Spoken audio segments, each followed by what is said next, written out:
right, welcome back. We're going to have a little bit of a talk about something. All right? I'm so glad you're here. Welcome back to another episode. We're going to have a talk about something from last episode. But before we do that, let's go downstairs. Let's take a little peek. We made this beautiful stone storage perfection building. And we talked about texturing in Minecraft. Oh, we're speaking a new language. I did something in the meantime. Plug your ears. There's a mess down here. Oh, I think having mason villagers would be very valuable. And sure enough, I've done it. I've made many. And I have a villager breeder here as well. And I got this micro farm. Etho's back! If you didn't see Etho's latest video, go check it out. I love promoting my friends. I'm very kind. But anyway, yes, a micro farm. I made one to get lots of carrots to make them have babies up there. And then I move the villagers over here on the basement of the stone place. Don't come downstairs. This will be pretty. This will have stones and this will all be pretty. This is just rough and dirty setup first. I hate this. I guess I love the functionality, right? So this guy's got gray and cyan terracotta to trade. And that's what I want, you know. I want to be able to trade. And this guy's got light gray. I just marked out, okay, this is what they have. But I have heard you can do regular terracotta, undyed terracotta from these villagers. I have not seen one. I've been killing many of you, haven't I? Yes, many villagers have met the knife, but no regular terracotta villager. Is there such a thing? Because the wiki say so. But we're going to make something today. Oh, wait, I have to yell. I have to tell you something. Sorry, be nice to you about something. So, many people understood what we were doing with this building last episode. We were doing texture to create depth and to create interest in the building. Now, to me, this is a different design language. One of the largest comments from the last episode was, would have looked good if you put overhangs on it. Listen, I'm the teacher around here, okay? You take this student. You be a student. And let me teach. I'm just kidding. We're all in this together. But this was a lesson in speaking a different design language. How are we going to create interest and depth in our buildings without the use of these big overhangs? Because guess what? If you made a real house with 3-foot overhangs, sure, there are some, rarely, but this small, this house is only 21 feet wide, and it's got 6 feet of overhang. This one block is 3 feet, 1 meter. A 1 meter overhang? That's not realistic, sure. This is how we've always built. This has just become the bog standard for Minecraft. But guess what? We want to kind of change. We want to do some different things from time to time, so no overhang. Yes, I think it would probably look better. I agree with you. Don't tell anybody, but we're speaking a different language. This is speaking English. This is speaking French. We're just doing overhangs in a different way where there's a little bit of shadow underneath the lighter roof blocks, so it looks like it's only sticking out a little bit. In art, people will do value studies where they will only paint in black and white, and they'll pay attention to the dark and light areas of the painting, and they'll learn a lot from that. That's what this is to me. We're doing just a study in texture. And we're trying to do as little depth as possible in order to practice and learn how, oh my goodness, what have I done? When I practice and learn, how can we do some cool new things? Let's learn a new language. So that's what we were doing. But anyway, up here, to start off, an LP, I will say one of the most valuable farms you can have is a moss farm. I think it's very valuable. You know, if you don't have a moss farm, you can't really, it's hard. You got to kind of destroy some terrain to get some moss going. And moss creates lots of bone meal, which creates a lot of other great things. It's a great decorative block, and you can get a lot of things from it. So today we're going to, of course, as you can see from my inventory, make my patented moss farm that I probably am copying from Etho. Now, I'm probably going to, like the villager breeder thing, that little villager thing, that's not interesting. This building with BdoubleO, this isn't villager with BdoubleO. So, there's some things that are going to be necessary for us. We need lots of ender pearls, We need blaze rods, not a ton, but I need enough. Where is my blaze? There it is. Give me one of those. We're gonna do some of this stuff. I'm gonna probably do some of this grind stuff. I might make like a blaze farm off camera, maybe. I need more obsidian. Well, basically, I'm gonna be making a huge push, a big push for shulker boxes and wings. Those are two things, mainly the shulker boxes. I need those desperately, but in the meantime, this is about as good as it's going to get for me. An ender chest. Oh, yes. That's going to be huge. So, I can use this ender chest as a little bit of a backup storage to hold some things and give me a little extra, just a wee bit extra inventory space, which will be nice. I keep just a full 27 blocks, 27 spaces of inventory stuff in there. That's going to be helpful. Not as good as a shulker box, but it'll do the trick. So, like I said, today we are going to be making some big moves. Some very big moves for the series. As far as building style, you'll kind of see what I'm talking about. I'm very excited about this move. It's very logical and it's going to make a lot of sense. In the meantime, I want to just get this farm in place. Not the beauty around it. We'll do that next. But I need to just get the farm made, and then we can start talking about this major change we're going to be going through.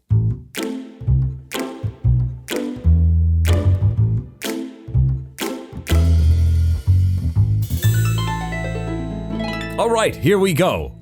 The big lava moment. Luckily, we have fire tick turned off in this world, so we can kind of get away with, lava next to wood.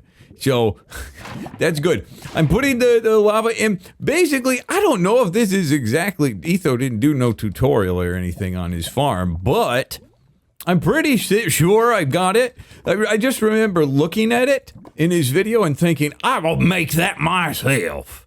So I did it B-Dub's way, kind of inefficient. All right, bucket of water in here. We're going to bone meal that. I think that should be enough. Let's hope so. Oh, I forgot to put the miner carts in. And I'm paying for that mistake. Look at this now. Rain. I know it kind of kills the bit rate a little bit for you guys, but it's nice atmosphere. A little bit of rain never hurt anybody. Here's my patented. This is my patented minecart set up to collect all the stuff. Just little corner boys there. So these will pick up any blocks up above, obviously.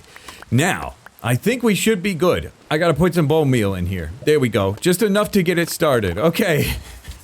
I just kind of threw it together. Let's see. I need another sticky piston, but I'm out of slime. Gotta get some. Let's remove this, and let's see if we get it. Let's see if it works. This is our big moment. Please. Yes. Water floweth. Yes. I get moss. We're rich. It's working perfectly. Everything's on a perfect timer. As soon, piss, when you hear that, listen, yeah, boom, bang, pistons fire. It's all timed perfectly. So we're collecting this moss. We don't really need this moss, actually. What I'd like, because I don't have a ton of bone meal, I got that bone skeleton farm over there, but I'd like to probably first do this. We're going straight down. We're going straight down into the composter. Let's see. Yep. Yeah. Okay, we're just going to collect a bunch of bone meal first. That's going to be our first objective. Get a bunch of bone meal so we can fill that thing all the way up and have a little back storage, and then we can start getting a bunch of moss and stuff. We're going to put a building around this, and I had some difficulty in this series so far because I wanted to make farms, and we did that kind of with this building where we said, okay, we've got a spider spawner beneath us here. Let's make an industrial area where we get our, where there's little technical things, like a little spider farm. It's not super technical, obviously, but then we got this cactus boy here doing its thing. We need to, building with BdoubleO up to this point, I mean, I've veered off into different directions, but for the most part, we've kind of stuck with this like 14th century medieval style. And I think it's time for B-Dubs to start expanding. I think we open up into more industrial era, like a 300-year spread. So like 1700s, I think, was the industrial area. BdoubleO did a little research. It was very little research. It wasn't very much, but I found that those styles kind of work together. These styles, they work well with the industrial era. And you can think a little bit steampunky, sure, but we're going to do it our own way. I will call it Redstone Punk. Red Punk. Ooh, Red Punk. Red Punk's not so bad. I like Red Punk. But basically, lots of brick, some machinery. I've been ignoring the fact that, hey, we have electricity in this game. What's that? That's electricity. So let's just pretend we're in an era where electricity is just starting to be discovered, or power, steam power, red power in our case. So I want to start doing some, cooler buildings in that style. And I think that'll be perfect for us for this district, this kind of industrial district, because I've been looking at the game and thinking, we have to make a lot of farms. This series is called Building with BdoubleO. So I want to focus on building. That's where I want to prioritize. I want to have buildings is kind of the main focus and our thought process. And that's kind of the funnest thing in the game for me. But I also enjoy the technical stuff. So I'm going to need farms to be able to build. I need these things. All this moss is going to be invaluable. All the bone meal we get from it and all that stuff. I mean, this is just an invaluable farm. It's something we have to have. So why not make this a fun building experience as well? So although we're kind of going down here, I'll smooth the terrain out a little bit. I think from here on up to over here, this is a really nice flat area. This will be industrial.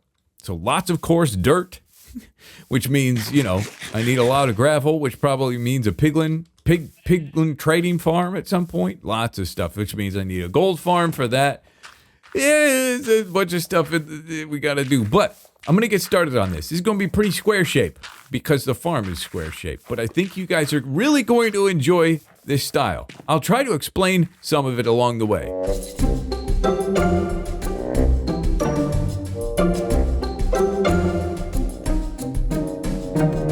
Now I have a serious question. Tell me, as you listen to this next segment, can you tell the difference in my voice? For me, when I'm editing, even if I have like a 1 hour break in between segments, I can tell, different voice, different energy, totally different person. But I don't know if you guys can pick up on that stuff or not. This is another day or two later and an in-law visit later. So I'm probably different. I'm a totally different person than I was back then. But anyway, here we go. We got this facade on. Now, I haven't city planned. I haven't done a plan of layout where all the buildings will be. But, that would have been nice because I'd know, a building's going to go right here, so I don't have to decorate this wall or that wall. Instead, I'm going to have to decorate all 4 walls. We'll treat this as like a standing building. Before we dig into this, look at this. I've run the moss machine for like 30 minutes, and I took everything that I got out of it, and I ran it through my patented hopper barrel system, and these are all of this is all the bone meal we got. That's a lot, and we use far less than this. And I also put this thing right here that's going to auto-feed. It auto-feeds the bone meal into the system. So I just fill this barrel with bone meal, and it's going to be packed with bone meal. I can just run it and not think about it forever, which is great. But this facade, okay? This is what we're going for. Remember, we're dealing with texture. We're entering a new era here, so we're really working on adding depth and texture to buildings. So here's kind of the colors we're going with. The dark is going to be like the jungle wood. We're all going to stay in kind of this brownish, reddish, orangish area. And jungle wood works well. Then the logs, then the stripped spruce, and then dirt, and then granite all the way up.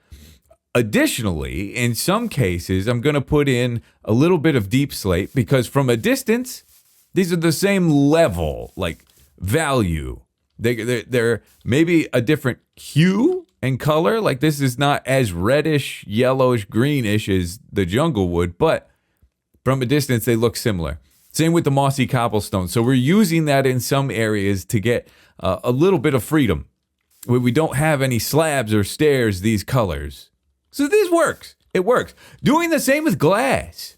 I want to have kind of a bluish, greenish hue in the glass. So I'm going cyan mainly.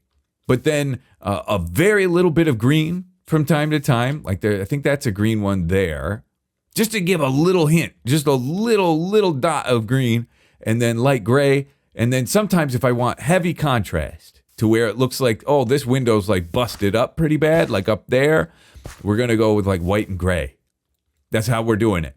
So I think that's kind of the game plan. It's going pretty well, but this is kind of the design we want to go with. Just longer, taller windows. As I've done more research, I think the roofs in future buildings will be a little bit different, but I think this will work for what we got right now.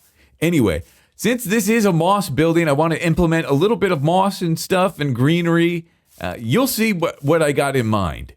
But I think at this point, you guys got the idea. Oh, let's start with it and get this out too. The terrain is going to be another challenge. This is something that I'm really going to have to work on to make this area feel like you're truly in an industrial place. Is not a lot of grass. I'm going to need a lot of coarse dirt, which means a lot of gravel, which means one day I got to get a piglin farm for gravel. But doing stuff like this, like having this pipe run down through the middle, getting rid of the grass, putting the paths and the coarse dirt in and stuff like that, that helps with the area as well. If this was all grass and flowers, it would feel strange. So we're getting there. We're working our way up. But I have three more sides to do. And then hopefully we be done with this baby.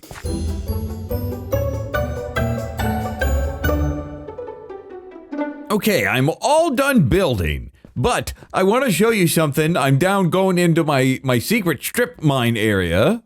Slime. That's right. Yeah, I needed one sticky piston, and I had no slime. Hello? Hello? Nothing? Oh, great. I got this 2 slime chunks there. So I made a little slime farm, and I got some slime. But anyway, let's go up to the surface and look at the build. I'm very excited for where we're headed. I like this. Adding this industrial feel. These kind of more updated. Hey, calm down. More updated feel to the area. Oh, yes. So here's all the sides. We got all the sides on. Maybe I do this off the horsey. Come back here, you. All right. So you saw the front, right? You saw all this stuff. I think maybe not all this was done. But now the side. And yes, I put a big spray paint number on it. I said 2 because maybe that is number 1, the first industrial type thing that I did. Spider grinder. This would be 2. I thought the number thing was kind of cool. But then like a little porch thing here, and just barrels. I got barrels all over the place. That's got to be close. Barrels all over the place to store because we're gonna have a lot of moss. And then here's the backside. Now I still have to work on the terrain back here, but this was cool. So I decided to have like some cranes that lifted pallets of moss up to the roof for no reason. Maybe there's furnaces up there for those chimneys or something like that. But I think that worked out pretty cool. I had a really hard time kind of figuring out how I wanted to texture the, sliding of moss on here. But I think that worked out really well. It ended up pretty good. And then, of course, this side, nothing super crazy, although I did put a little bit of overgrowth on the corner there. And then maybe some pipes here. I think it turned out pretty well. But while I was building those 3 walls, I also had the moss farm running for a little bit. And aside from this chest right here, it's all full of everything. Every single thing. So that's pretty amazing. And then even some in here. But I have a cool system set up over here. Why does B-Dubs want a moss farm? Number 1, moss is a gorgeous block. It's one of my favorite blocks in the game. And it'll be very helpful and useful for terraforming. But It's one of the best ways to get easy super bone meal. I don't have auto clickers or anything like that. So if I do the skeleton farm, I got to farm it myself. With this, I just let this run, get a bunch of moss collected, and then I got these bone meal machine makers. And I divided all the stuff you get up. So for this system, all the moss goes in here. For this, all the carpets go in here, I think. And then all the other garb goes in this one. And then they all finish about the same time. So I'm just curious, with this load, running this thing for about, I don't know, an hour or so, I want to see how much bone meal we get. While we're waiting for that bone meal to get done, let's get a distance view from far away. We're on the mountain. The custom mountain from the other side. Oh, yeah. Oh, yeah, that looked nice. I like that. You want it to look good in three stages. Stage 1 is the far away. Does it have a nice profile and does it draw you in, make you want to go see it? Stage 2 is a little closer, where you can start seeing some details like, oh, there's a porch on the side, there's a door over there. And then stage 3 is when you're up close, real close, and you can see all the little details. Oh, there's fences there on the door, there's signs there for hinges, there's little, light posts and they can go around. Then that's stage 3. If you nail all those 3, you've done something magical. But in just a short time, I just take all this stuff, dump it all in these things. What do we get? How much bone meal? Oh, yes. How much bone meal did B-Dubs profit? I know, the moss is going to be great too. But I think we're finally at a stage where I want to just forget about this thing. Yes, I can just leave this running forever. Oh, fantastic. Well, not forever. It does kind of get clogged. I can maybe fix that. But I'll fix that on another day. Oh, we did something very special with this upgrade. I'm very excited. Next episode, we move the beehives. I promise. Oh, yeah. He's doing great. He's been up there for days and days. He hasn't complained at all. You're gonna don't do it! He's gonna be fine. Ladies and gentlemen, thank you so much for watching. I love you to death, and we'll see you in the next episode. Oh, cool.